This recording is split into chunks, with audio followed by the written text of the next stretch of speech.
जय हिंद साथियों, मैं अंकित कुमार यादव आप सभी का स्वागत करता हूं सृष्टि ज्ञान केंद्र में, जहां हम पढ़ रहे कक्षा 12वीं के इतिहास को, और जिसमें चल रहा है अध्याय 8, जिसका नाम है किसान, जमींदार और राज्य, कृषि समाज और मुगल साम्राज्य। ये चैप्टर मूल तौर पर आपको मध्यकाल से अवगत कराएगा, और इस चैप्टर में आपने अभी तक ये जान लिया है कि आईने अकबरी किस प्रकार से आपको मुगल साम्राज्य के बारे में बताती है, और ये किताब कितनी प्रामाणिक है आपके लिए मध्यकाल को और खास करके अकबर के शासनकाल को समझने के लिए। हमने कृषि समाज को भी समझ लिया था लास्ट क्लास में। हमने ये जान लिया था कि किसान किस प्रकार से दो वर्गों में बंटे थे। आपने जाना कि कुछ किसान ऐसे थे जो अपनी खुद की जमीन पर खेती करते थे, और कुछ किसान ऐसे थे जो अधिया पर खेती करते थे, और उनके लिए सरकार ने किस किस प्रकार की व्यवस्थाएं कर रखी थी, अर्थात मुगल साम्राज्य ने किस प्रकार से उनकी सुविधाओं के लिए व्यवस्था कर रखी थी। आज हम चल रहे हैं उससे आगे के विषयों को समझने। आज हम चल रहे हैं ग्रामीण समुदाय को समझने कि वहां उस समय में, कालखंड में लोग गांवों में कैसे जीवन व्यतीत करते थे। आपको बता ही रखा है मैंने कि उस समय भारत की प्राथमिक गतिविधियां कहां होती थी? सब गांवों में ही होती थी, क्योंकि सब लोग गांव में ही रहते थे। शहर नाम मात्र के थे, तो मान सकते हैं हम कि उस समय जो भारत की जनसंख्या थी वो 90% गांव में ही निवास करती थी, और उसका प्राथमिक व्यवसाय क्या था? किसानी। किसानी से संबंधित अन्य विषय उसके कमाई के साधन थे, और कुछ भी उसकी कमाई के साधन नहीं थे। ठीक है, तो इस बात को जान लिया था हमने बहुत बेहतरीन तरीके से। अब हम चल रहे हैं समझने ग्रामीण समुदाय। ग्रामीण समुदाय में लोग कैसे रहते थे, क्योंकि सारा का सारा भारत गांवों में था। तो जब तक हम गांवों की संरचना को नहीं समझेंगे, तब तक हम मध्यकाल के समाज को कभी समझ नहीं पाएंगे, और समाज को जब तक नहीं समझेंगे तब तक ना उनकी धार्मिक, उनकी सोचने की क्षमता को हम नहीं समझ पाएंगे, और सोचने की क्षमता को समझना बहुत जरूरी चीज है, बहुत ही ज्यादा जरूरी चीज है। ठीक है, मेरी बात को समझो आप। उपयुक्त विवरण से यह स्पष्ट है कि कृषि उत्पादन में किसानों की सर्वाधिक भागीदारी और योगदान था। कह दिया ना इसने, कृषि उत्पादन में किसानों की सर्वाधिक भागीदारी और योगदान था। ठीक है, परंतु कुछ अन्य समूह भी थे जो खेती के विस्तार में योगदान देते थे। इनके परस्पर संबंधों एवं साथ ही संघर्षों पर दृष्टिपात करना भी आवश्यक है, तथा यह उपयोगी भी होगा। ग्रामीण समुदाय में 3 मुख्य घटक थे: खेतीहर किसान, पंचायत और गांव का मुखिया। ये 3 समुदाय सबसे गांव में रहने में ये 3 चीजें बहुत बड़ी भूमिका निभाती थी। पहला है खेतीहर किसान, जिसके पास खेत नहीं थे वो किसान, खेती मतलब खेत जिनके पास थे वो किसान, और पंचायत और मुखिया, गांव का मुखिया, क्योंकि गांव के कामकाज में मुखिया का बहुत बड़ा बोलबाला होता था। गांव में जो भी हो रहा है, न्यायिक संबंधी काम, सामाजिक संबंधी काम, उन कामों में मुखिया की बढ़ चढ़कर चलती थी, आज भी चलती है। बढ़ चढ़कर आज भी मुखिया, प्रधान उनकी चलती है, क्योंकि उनका सीधा सीधा संबंध जमींदार से होता है, और जमींदार का संबंध सीधे किससे होता है? तो राजा से। तो आप मान लीजिए, जिसका जिससे संबंध, ताकत से जिसका संबंध होगा, उसी का बोलबाला भी समाज में होगा। बिना ताकत के समाज में किसी का कोई बोलबाला, कोई हैसियत, कोई कुछ नहीं होता। ये बात वर्षा बहुत अच्छे से समझ लो। ताकत ही हर समय महत्वपूर्ण होती है, और जो ताकतवर होता है उसका ही समाज में दबदबा होता है। तो ताकत 2 प्रकार की होती है, एक तो होती है ये ताकत, एक होती है ये ताकत। और बुद्धि वाली ताकत भी होती है, जो ये जिसके पास होती है वो खरीद लेता है उसको। ठीक है, तो ये मूल तौर पर 2 ही ताकत है। 2 ही ताकत सबसे ज्यादा महत्वपूर्ण है, एक है ये और एक है ये, आर्थिक ताकत। ठीक है, तो जिसके पास ये ताकत है वो बलवान होता है समाज में। ठीक, वास्तविक तौर पे ताकत तो यही है, वास्तविक ताकत यही है। जिसके पास ये ताकत है उसके पास ये वाली भी आ जाती है और ये वाली भी आ जाती है, क्योंकि वो अफोर्ड कर लेता है, इनको खरीद लेता है अपने अनुसार। जाति एवं ग्रामीण वातावरण। भारत की सबसे कड़वी सच्चाई जाति है, और जो जाति नहीं है, इससे ज्यादा कड़वी सच्चाई कुछ नहीं है। और भारत में जातिवाद आज का नहीं है, भारत में जातिवाद उत्तर वैदिक काल से है। ठीक है। तो जातिवाद का कठोरता से पालन करवाना गांव के मुखिया का काम होता था। प्रेम विवाह नॉट अलाउडेड, जाति से बाहर विवाह नॉट अलाउडेड, चाहे फैमिली क्यों ना परमिट कर रही हो। जाति का अनुसरण कराना मुखिया का सबसे प्राथमिक काम होता था। अभी मैं बताऊंगा तो सुनना खुद। तत्कालीन समाज में जाति प्रथा जैसे अन्य भेदभाव का प्राधान्य था। इसी के परिणाम स्वरूप खेतीहर किसान कई प्रकार के समूहों में विभाजित थे। यद्यपि कृषि योग्य भूमि पर्याप्त थी, परंतु फिर भी कुछ जाति के लोगों को नीच समझा जाने के कारण उन्हें खेतों की जुताई अथवा खेतों में मजदूरी के ही काम में लगाया जाता था। खेती की कमी नहीं थी, खेत की कमी नहीं थी, लेकिन कुछ जातियों को खेत रखने का ही अधिकार नहीं था। क्यों? क्योंकि वो नीच थे समाज के दृष्टिकोण से। मैं नहीं कह रहा हूं ये मेरे शब्द नहीं है, पहले बता दे रहा हूं। जिनको नीच समझा जाता था उन्हें संपत्ति रखने का कोई अधिकार नहीं था।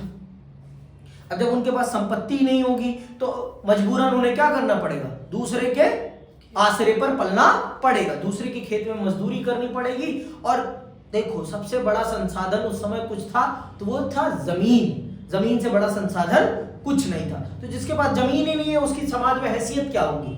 उसकी हैसियत क्या होगी? कुछ नहीं होगी।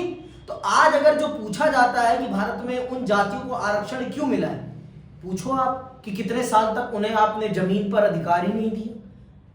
यहां बता रहे हैं ना कि जिन जातियों को नीच समझा जाता था उन जातियों को संपत्ति रखने का भी अधिकार नहीं था। वो जातियां संपत्ति नहीं रख सकती थी, वो सिर्फ मजदूरी कर सकती थी। और उनको मजबूर किसने किया था मजदूरी करने के लिए? जमीन होने के बावजूद भी उन्हें जमीन रखने का अधिकार नहीं था। ये हकीकत है भारत की। तो जिन जातियों को नीच कहा गया है उन लोगों को संपत्ति रखने का अधिकार नहीं था। इसीलिए बाबा साहब अंबेडकर को उनके लिए आरक्षण का प्रावधान कराना पड़ा। इसीलिए, समझ में आई बात? जिससे कि उनकी सामाजिक स्थिति सुधर सके और वो जो समाज में इतने बैकवर्ड हैं, उनकी जो रीढ़ की हड्डी तोड़ दी गई है, वो उनकी रीढ़ की हड्डी जुड़ सके। आज बाबा साहब अंबेडकर की पुण्यतिथि है वैसे, ठीक है, कोई बात नहीं, तुम्हें नहीं पता मुझे पता है, ठीक है। आगे सुनो। अनुमान है कि गांव की आबादी का एक बहुत बड़ा हिस्सा ऐसे ही समूहों का था। इस प्रकार वे गरीब रहने के लिए मजबूर थे एवं उनके पास संसाधनों का सर्वथा अभाव था। तो जब उनके पास खेती नहीं रहेंगे तो वो गरीब तो रहेंगे ही रहेंगे। मजदूरी कितनी मिलती होगी? जब उनको जमीन रखने का अधिकार नहीं था तो उनको मजदूरी कितनी देते होंगे? आप खुद ही सोच लो। थोड़ी बहुत, कुछ नहीं देते थे। बंधुआ मजदूरी जिसे कहते हैं ना, बस खाने पर काम कराते थे, खाना ले काम कर। बंधुआ मजदूरी जिसे कहते हैं ना, वो कराई जाती थी। अनपेड लेबर जिसे कहते हैं, वो कराया जाता था उन जातियों से। और वो समाज में एक बहुत मोटा बंच थे, लेकिन आर्थिक तौर पर, सामाजिक तौर पर, शैक्षिक तौर पर वो बहुत ही कमजोर थे। और जब तक आपके मन में चेतना नहीं पैदा होती ना, आपका ना हाथ उठता है ना पांव चलता है, कुछ नहीं चलता। जब तक यहां तक चेतना नहीं पैदा होगी ना, तब तक कुछ नहीं हो सकता। जिस व्यक्ति को हम अगर दिमाग से पंगु बना देना, वो जिंदगी भर आपकी चौखट पर दास बना बैठा रहेगा। दिमाग से पंगु बनाना होता है किसी को, और दिमाग से पंगु तभी बनाया जा सकता है जब उसको शिक्षा से दूर कर दिया जाए, जमीन से दूर कर दिया जाए। तो यही किया गया था, उनको शिक्षा से भी दूर कर दिया गया था, उनको जमीन से। ये मेरे शब्द नहीं है, ये इस किताब के शब्द है। मैं उनका क्या कर रहा हूं? विश्लेषण कर रहा हूं बस, ठीक है। नहीं कहीं मेरे पे आरोप लगे भैया मन से बोलती है, ठीक है। इनकी स्थिति की तुलना आधुनिक युग के दलितों से की जा सकती है। यह वर्ग जाति व्यवस्था की पाबंदियों से भी बंधा हुआ था। ये भेदभाव केवल हिंदू समाज में ही नहीं पाए जाते थे, वरन अन्य संप्रदायों में भी देखने को मिल जाते थे। देखो, ये अन्य संप्रदाय में क्यों देखने को मिल रहे थे? क्योंकि वो जो लोग दूसरे संप्रदाय में गए थे, वो गए कहां से थे? यहीं से गए थे। हिंदुओं से ही कन्वर्ट होकर मुसलमान बने थे, मुसलमान और हिंदुओं से ही कन्वर्ट होकर बौद्ध भी बने थे, हिंदुओं से कन्वर्ट होकर ही कुछ भी बने थे। लेकिन वो हिंदुओं से ही कन्वर्ट होकर बने थे। तो जैसे हिंदू हिंदू सनातन में उनकी स्थिति थी, वो स्थिति दूसरे समुदाय में भी जाकर हो गई, कुछ नहीं बदला उनके साथ, ठीक है। मुसलमान समुदाय में इसी प्रकार का एक वर्ग हलाल खुरान का था, जिन्हें नीच काम से जुड़े होने के कारण उसी प्रकार गांव की सीमाओं से बाहर रहना पड़ता था, जिस प्रकार प्राचीन भारत में चांडालों को रहना पड़ता था। इसी प्रकार की स्थिति बिहार में नाविकों के पुत्रों अथवा मल्लाह दाओ की थी, जिनकी तुलना दासों से की जा सकती है। इस आधार पर एक आधुनिक विद्वान ने लिखा है कि समाज के निचले तबकों में जाति, गरीबी एवं सामाजिक हैसियत के बीच सीधा संबंध था। तो मतलब इस जाति ने ना भारत का सबसे ज्यादा बेड़ा गर्क किया है, और आज भी होता ही रहेगा जब तक हम अपनी सोच को नहीं बदलेंगे। और मुझे लगता नहीं है कि ये भारत अपनी सोच बदलने के लिए तैयार है अभी, कि बदलेगा भारत आने वाले समय में, बदलेगा, अपेक्षा है, लोग पढ़ेंगे तो। हाँ चलिए, धन्यवाद, आप कह रही हैं तो बदलेगा। पंचायतें एवं मुखिया, अब देखते हैं पंचायतों की क्या भूमिका होती थी और मुखिया की क्या भूमिका होती थी गांव में। मध्यकाल का पढ़ रहे हैं हम, फिर से मैं बता दे रहा हूं, ये मध्यकाल की स्थिति के बारे में हम जान और समझ रहे हैं। तो ये थी आपकी जाति व्यवस्था और ग्रामीण वातावरण कैसा था, मतलब हद से ज्यादा जाति का कट्टरता से अनुसरण हो रहा था और जाति के आधार पर भेदभाव अपने चरम पर था। और भारत में उस समय जो दोनों धर्म थे प्रमुख तौर पर, मैं बौद्ध धर्म को और जैन धर्म को धर्म नहीं मानता, वो हिंदू धर्म की ही दो शाखाएं हैं, हिंदू धर्म की ही दो शाखाएं हैं, उनको मैं धर्म नहीं मानता, पहले बता दे रहा हूं मैं।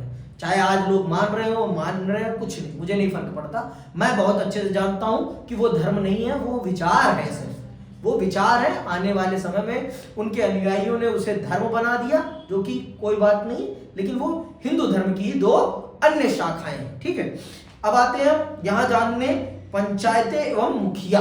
पंचायतों का गांव में क्या महत्व होता था और वो किस प्रकार से गांव में डोमिनेट करती थी और गांव को रूल करती थी, ये भी हम जान लेते हैं। समाज की इकाई ग्राम था और इसका प्रबंध करना ग्राम पंचायत का दायित्व था। ग्राम पंचायत में अधिकतर उस गांव के बुजुर्ग एवं अनुभवी लोगों का वर्चस्व होता था।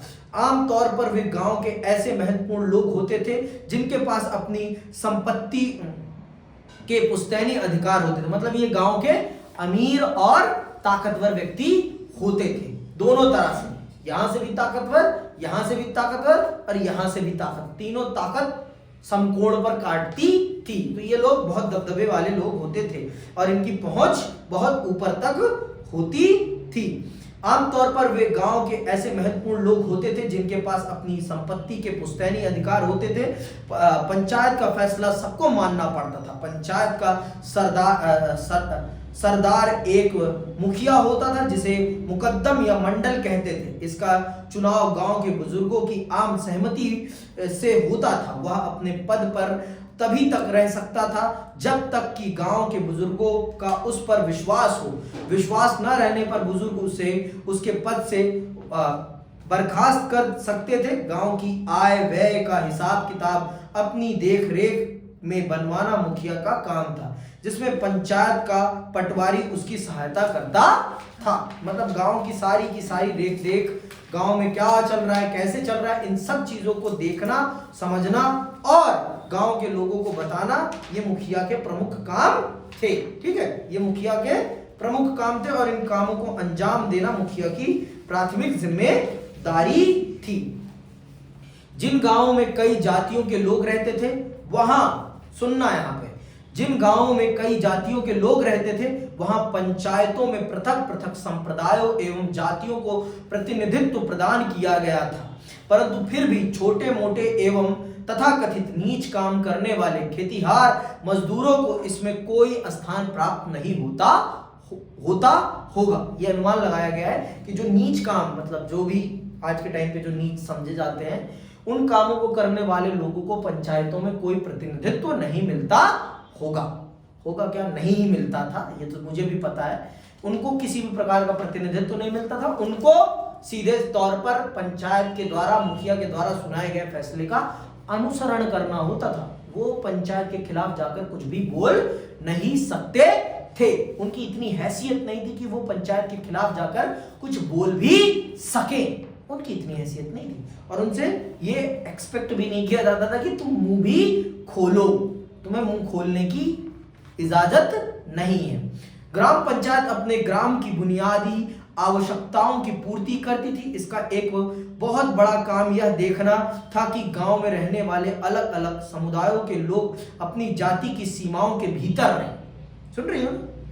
पंचायत का यह भी काम था कि हर व्यक्ति अपनी जात में रहकर ही अपने कामों को अंजाम दे। इस चीज को सुनिश्चित करने का काम किसका था? मुखिया और पंचायत का। तो जाति के बाहर कोई कुछ नहीं करेगा। जिसके लिए जो काम बताया गया है जाति के अनुसार, वो उसी काम को अंजाम देगा।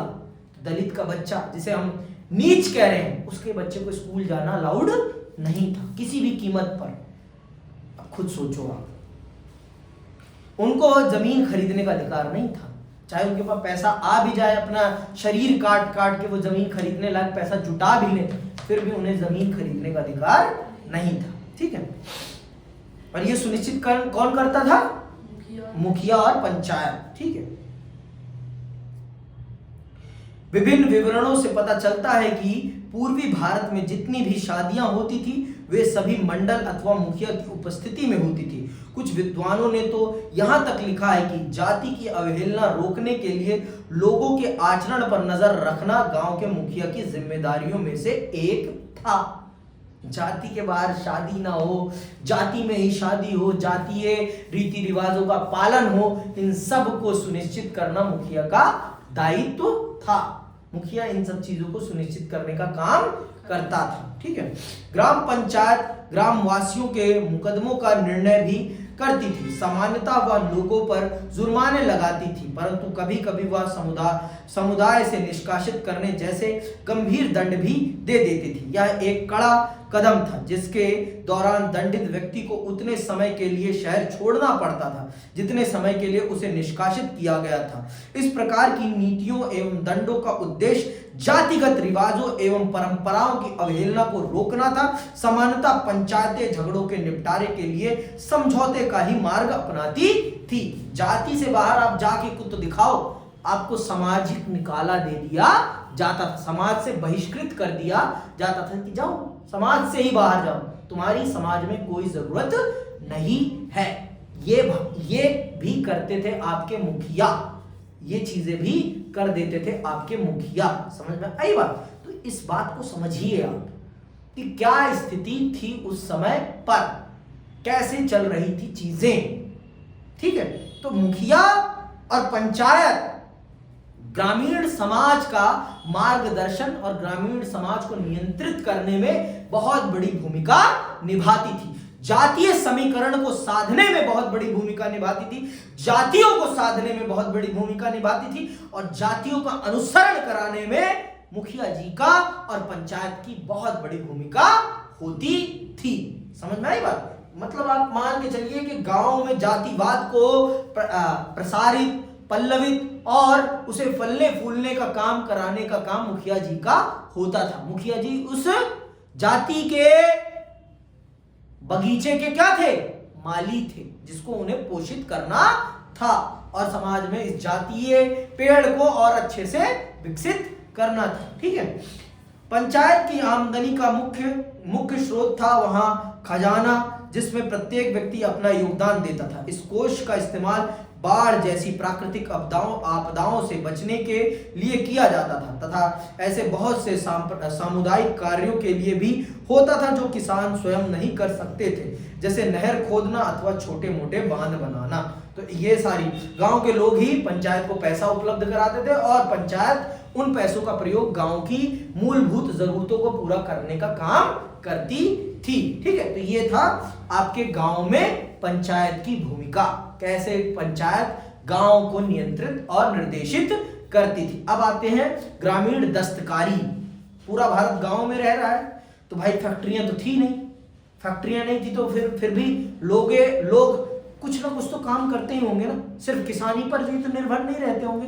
तो किसानी के अतिरिक्त जो समय बचता था लोग उसे दस्तकारी में, हाथ से बनने वाली चीजों में इस्तेमाल करते थे। सुनिएगा, यह सही है कि ग्रामीणों का मुख्य रोजगार कृषि था, परंतु कृषि के अतिरिक्त भी ग्रामीण लोग अन्य बहुत से व्यवसायों में संलग्न थे। खेतीहर तथा उनके परिवार के सदस्य, जिनमें स्त्रियों की संख्या काफी बड़ी थी, कई तरह की वस्तुओं का उत्पादन करते थे। रंगरेजी, कपड़ों पर छपाई, बर्तन बनाना तथा खेती के औजार बनाना आदि ऐसे बहुत से अन्य कार्य थे जिनमें ग्रामीण जनता संलग्न थी। इस प्रकार कुम्हार, लोहार, बढ़ई, नाई, सुनार आदि ग्रामीण दस्तकार ग्रामीण जनता की अनेक आवश्यकताओं की पूर्ति करते थे। इस संबंध में उल्लेखनीय है कि जिन दिनों में खेतीहारों के पास खेती के कामों अर्थात बुआई, सुनहाई और कटाई आदि के कामों के बीच का खाली समय होता था, उस दौरान ये लोग दस्तकारी के विभिन्न काम करते थे। विभिन्न स्रोतों से इस बात का भी आभास मिलता है कि ग्रामों में कई ऐसे समुदाय थे जो दोनों ही प्रकार के काम करते थे, जिससे अक्सर कृषकों एवं दस्तकारों के बीच अंतर करना कठिन हो जाता था। मतलब बहुत से लोग दोनों प्रकार के काम करते थे। भाई किसानी 12 महीने का काम तो है नहीं, 12 महीने का काम तो होता ही नहीं, हर 6 महीने बाद उसमें काम आता है। हर 6 महीने मान लो आप कि हर 6 महीने में 1 महीना उसका काम का होता है किसानी, बड़ा, क्योंकि वो टाइम पीरियड, टाइम ड्यूरेशन लेती है। तो हर व्यक्ति किसानी के अतिरिक्त किसी ना किसी काम में संलग्न रहता ही था। वो अपने घर में अपने परिवार के साथ कोई ना कोई अन्य कार्य करता था जिससे कि उसकी आमदनी चलती रहे। लोहार, बढ़ई ये लोग तो थे ही थे, इसके अलावा हर व्यक्ति कुछ लोग जानवर पाल रखे थे जो दूध का काम करते थे, और भी बहुत सारी चीजें होती थी। मतलब गांव ही उस समय सब कुछ थे। गांव अपने आप में, उस समय के गांव अपने आप में आत्मनिर्भर थे, स्वावलंबी थे, सेल्फ रिलायंस थे। समझ में, सेल्फ डिपेंडेंट जिसे कहते हैं, ठीक। तो वो अपने आप में ही सारी चीजों, अपनी मूलभूत जरूरतों को आपस में ही पूरा कर लेते थे। और फैक्ट्रियां नहीं थी, सब कुछ हाथ से होता था, सारा काम हाथ से किया जाता था। Everything doing by hands, handmade सब कुछ, कुछ भी अन्य नहीं, ठीक है। तो ये बड़ी विशेषता वाली बात है, बहुत ही विशेष बात है ये, ठीक है, जो कि गांवों को बहुत बेहतर बनाती थी। इस संबंध में उल्लेखनीय है कि जिन दिनों में खेतीहारों के पास खेती के कामों अर्थात बुआई, सुहाई और कटाई आदि के कामों के बीच का खाली समय होता था, उस दौरान ये लोग दस्तकारी के विभिन्न काम करते थे।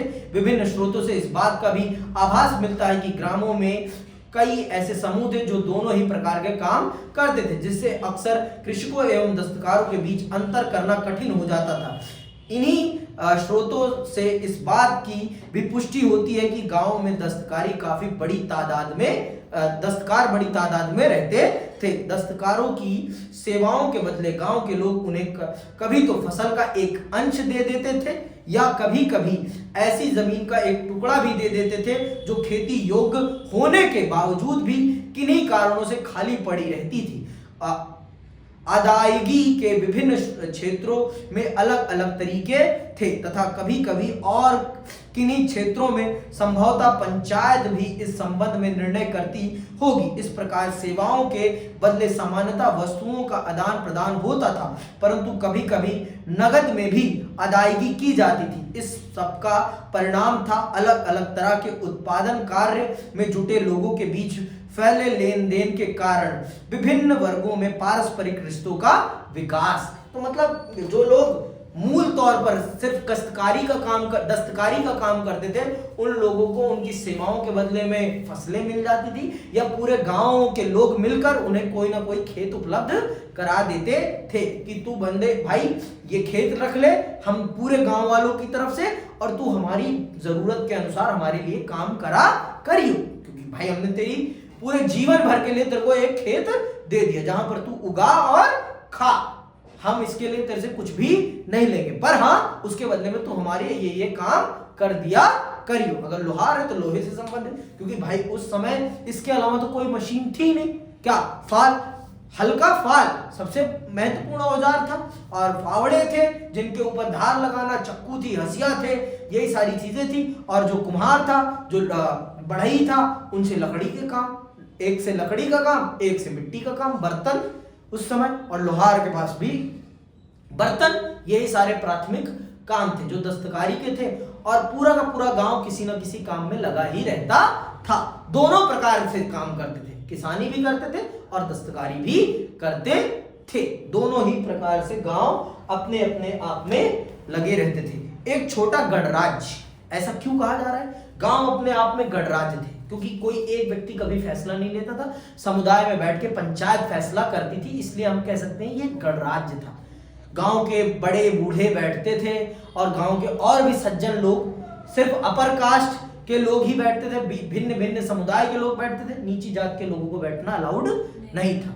वो गांव के गणराज्य में नहीं आते थे। लेकिन हाँ, जो अपर कास्ट और मिडिल कास्ट जो थी वो लोग बैठते थे, और वो लोग बैठकर गांव से संबंधित महत्वपूर्ण विषयों पर फैसला करते थे। एक तरफा फैसला कभी नहीं होता था। तो ये बताता है कि हमारे गांव कभी भी तानाशाही वाले गांव नहीं रहे हैं। हमेशा उनके अंदर एक भावना रही है कि सबकी बात सुनी जाए और सबके अनुसार काम किया जाए। कभी तानाशाही वाली प्रवृत्ति हमारे देश के गांव में नहीं रही है, जो कि ये बताता है कि भारत में लोकतंत्र का सम्मान आज से नहीं, प्राचीन काल से ही रहा है। ये जो पंचायती व्यवस्था है, ये क्या है? लोकतंत्र का ही तो परिणाम है ना। कोई एक व्यक्ति सर्वोपरि नहीं है, उसे भी सबके साथ, एक व्यक्ति का नेतृत्व है, उसे हम नेतृत्वकर्ता कहेंगे, वो सर्वोसर्वा नहीं है। माननीय प्रधानमंत्री भी आज के समय पर सर्वोसर्वा नहीं है। वो क्या है? वो उस दल के नेता हैं। वो चाह ले तो सब कुछ नहीं हो सकता, उनको भी सर्वसम्मति से, अपने दल में सर्वसम्मति के साथ काम करना पड़ता है, या बहुमत के साथ ही जाना पड़ता है। अगर उनके खिलाफ बहुमत पड़ रहा है तो वो उस काम को अंजाम नहीं दे सकते। तो यही बात यहाँ पर मुखिया के भी संबंध में अप्लाई होती है। ठीक है, सुनिएगा। आर्थिक गतिविधियों तथा पारस्पर अन्योन्यता होने के कारण ग्रामों में सामुदायिक जीवन का विकास हुआ। इसीलिए बहुधा भारतीय गांवों में ऐसे छोटे गणराज्य कहकर पुकारा गया है, जहां लोग सामूहिक जीवन व्यतीत करते थे एवं भाईचारे के साथ श्रम एवं संसाधनों का बंटवारा करते थे। मतलब लोग एक दूसरे की मदद करने में सदैव तत्पर रहते थे। कभी किसी चीज में किसी को कुछ भी मत, देखो गांव के लोग ना आपस में जुड़े ही होते थे। सबके पास सब कुछ तो होता नहीं था, और आज भी नहीं होता। पूरा गांव के पास सब कुछ नहीं है, किसी के पास कुछ है, किसी के पास कुछ है, तो सब एक दूसरे की मदद करते हैं। मान लीजिए इसके खेत में कुछ हुआ तो वो ले लेगा, इसके खेत में कुछ हुआ तो ये दे देगा, इसके घर ज्यादा माठा है तो ये उसके घर पहुंचा देगा, इसके घर ज्यादा दूध है तो ये इसके घर पहुंचा देगा। हर लोग एक दूसरे की मदद के लिए हमेशा तत्पर रहते थे, जो कि गांव की एक सबसे बड़ी विशेषताओं में से एक थी, जो कि आज भी हमें देखने को मिलती है।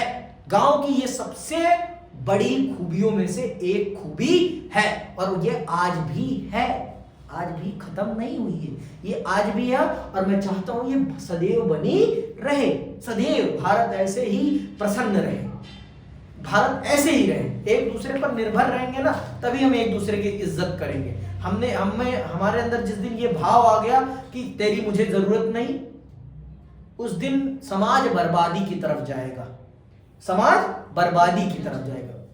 इसीलिए कहा जाता है हर चीज सीखो, लेकिन हर चीज आप खुद मत करो, दूसरों से भी करवाओ, जिससे कि आपके अंदर भी वो भाव रहे, सामाजिक भाव बना रहे कि हाँ भाई तुझे मेरी जरूरत है, मुझे तेरी जरूरत है, तभी एक दूसरे की हम इज्जत करेंगे। समझ में बात? इज्जत तभी आती है। ठीक, कहां तक आ गए? परंतु इस सामुदायिक वातावरण के बाद भी यह कहना संभव नहीं है कि गांव में सामाजिक बराबरी थी। बराबरी तो नहीं थी भाई, सामाजिक बराबरी नाम की चीज नहीं थी।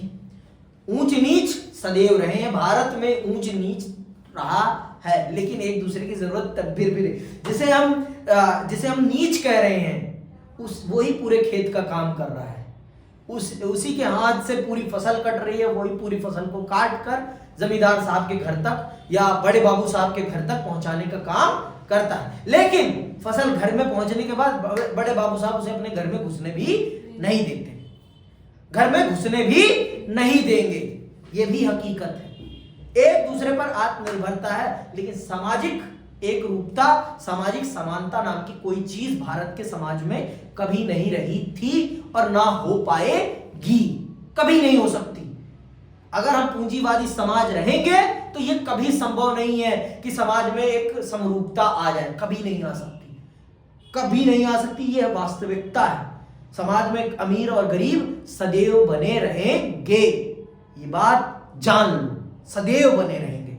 और अगर कोई कह रहा है कि नहीं बने रहेंगे, वो सफेद झूठ बोल रहा है। ये राजनीति आपको मूर्ख बना रही है, ठीक है। मैं वो शब्द नहीं बोलना चाहता हूं जो आंटी यूज करती है अपने मीम में, ठीक है, ठीक। तो ये ठीक है। ग्रामीण समाज में जाति एवं लिंग संबंधी गहरी विषमताएं थी, आज भी हैं। जब आज इस आधुनिक भारत में, तो वो तो मध्यकाल था, तब तो महिलाओं के साथ क्या बर्ताव किया जाता था इसकी हम कल्पना भी ना करें तो ज्यादा अच्छा है, ठीक है।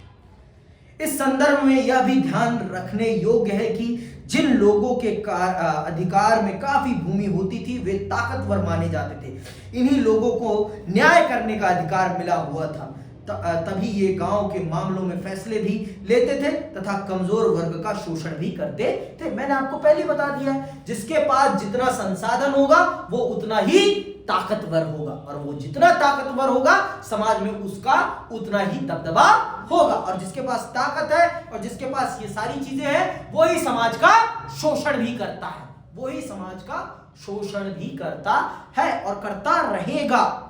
आज भी यही हो रहा है। जिसके पास ताकत है वो समाज का शोषण कर रहा है और कोई नहीं रोक पाता उसको, कि रोक रहा है उसको, कोई भी नहीं रोक पाता और ना रोक पाएगा। समझ में आई बात? ताकत जिसके पास है वो शोषण करता रहेगा और जो गरीब है वो शोषण करवाता रहेगा अपना, ये भी समझ लो, ठीक है। कृषि समाज में महिलाओं की भूमिका आइए जान लीजिए। अब कृषि समाज में महिलाओं की भूमिका सबसे ज्यादा महत्वपूर्ण है महिलाएं, लेकिन इज्जत कुछ नहीं मिलेगी। पूरा कृषि समाज महिलाओं के दम पर ही चलेगा, पूरी मजदूरी महिलाएं करेंगी, लेकिन श्रेय किसके सर बंधेगा? पुरुषों के सर। ये वास्तविकता आज भी पूरी किसानी खेती महिलाओं के दम पर चलती है।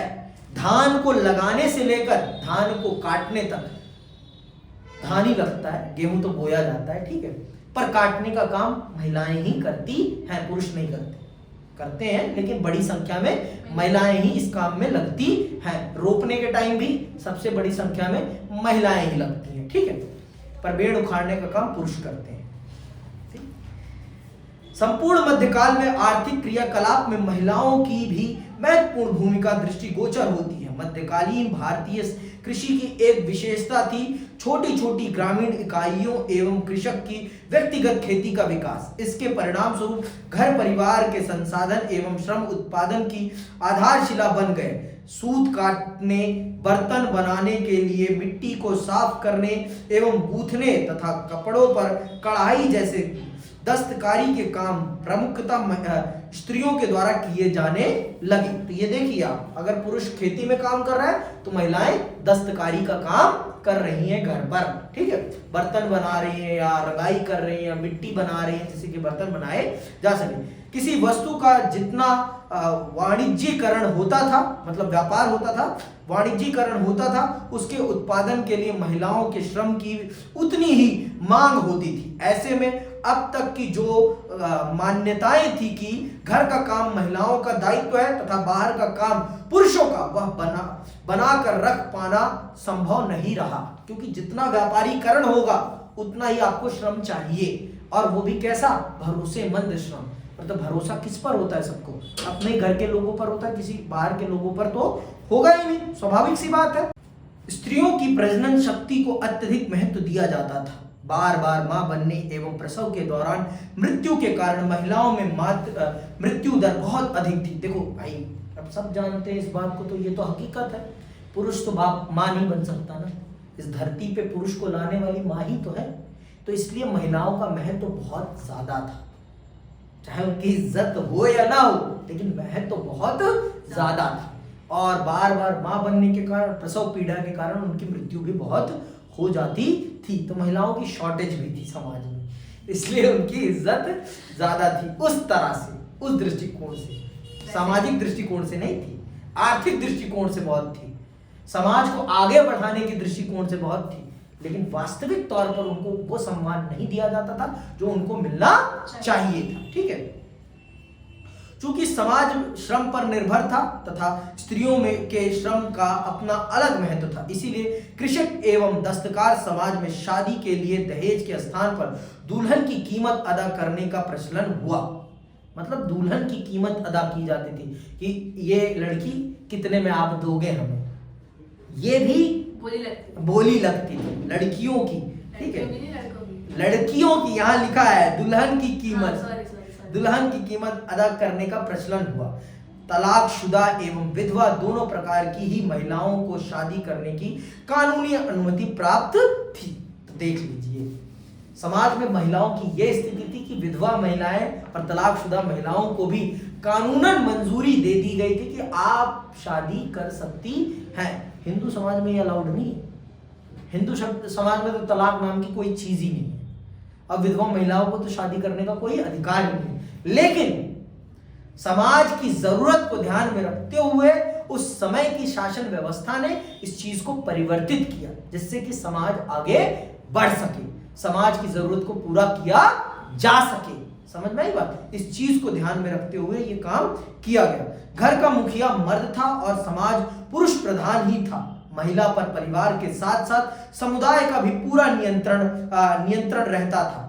पत्नियों के द्वारा अपने पतियों की बेवफाई का विरोध होता था, परंतु उस पर बहुधा पतियों को दंडित नहीं किया जाता था, जबकि बेवफाई पर पत्नियों को अवश्य दंड मिलता था। मतलब पति बेवफाई करे तो कोई दंड नहीं, विरोध महिलाएं करती थी लेकिन दंड नहीं मिलता था, मतलब उन्हें कोई कानूनन जुर्म नहीं माना जाता था। ठीक है, लेकिन पत्नी बेवफाई करे तो उसे दंड जरूर दिया जाता था, उसे तो घर निकाला ही दे देते थे। ठीक है, देश निकाला, घर निकाला देश निकाला कर देंगे। सामान्य परिवारों में तो नहीं, परंतु भूमिहर भद्र जनों में स्त्रियों को पुश्तैनी संपत्ति पर अधिकार प्राप्त था। जो अमीर घर की लड़कियां होती थी उनको अपनी पिता की संपत्ति पर अधिकार भी प्राप्त था, और पिता अपनी पुत्रियों से प्यार करते थे। एट ऑल टाइम का ये रहा है कॉन्सेप्ट कि बाप ने हमेशा अपनी बेटी को रानी बनाकर ही रखने की कोशिश की है, ये सदैव से बना है। अब इसको मैं कितना मानता हूँ, हिंदू एवं मुसलमान महिलाओं को जमींदारी उत्तराधिकार में मिलती थी, जिसे बेचने अथवा गिरवी रखने के लिए वे स्वतंत्र थी। देखो, जो अमीर घर की महिलाएं थी आज भी उनके पास अधिकार बहुत है, कल भी उनके पास अधिकार बहुत है, और उनके पिता उनको हमेशा चीजें उपलब्ध कराकर भेजते थे। तो ये सारी चीजें हकीकत है। गरीब ही पिसता है हमेशा, गरीब ही जाति में बंधा रहता है, गरीब ही इस चीज में बंधा रहता है, अमीर कभी नहीं बंधता। अमीर के लिए जाति कुछ नहीं होती, जहां पैसा है, जहां पावर है, वही वो है। ठीक है, उनके लिए ये चोचले मैटर नहीं करते, इन चोचलों का उनके लिए कोई महत्व नहीं होता है। समझ में आई बात? उनके लिए सबसे ज्यादा महत्व होता है पैसा, और वो अपनी बेटियों को भी उतना ही सम्मान, उतना ही प्यार और उतना ही अधिकार देते हैं जितना कि वो अपने बेटों को देते हैं। अब आगे की क्लास में हम जमींदारी व्यवस्था को समझेंगे कि जमींदारी व्यवस्था ने किस प्रकार से भारतीय समाज को राज्य से जोड़ा, अर्थात सरकार से जोड़ने का काम किया। मध्यकालीन भारतीय समाज को राज्य से जोड़ा, और ये इसे मध्य कड़ी क्यों कहा गया है किसान और राज्य के बीच में। ठीक है, ये अगली क्लास का विषय होगा। आज यही समाप्त करते हैं, मैं विदा लेता हूं। जय हिंद, जय भारत।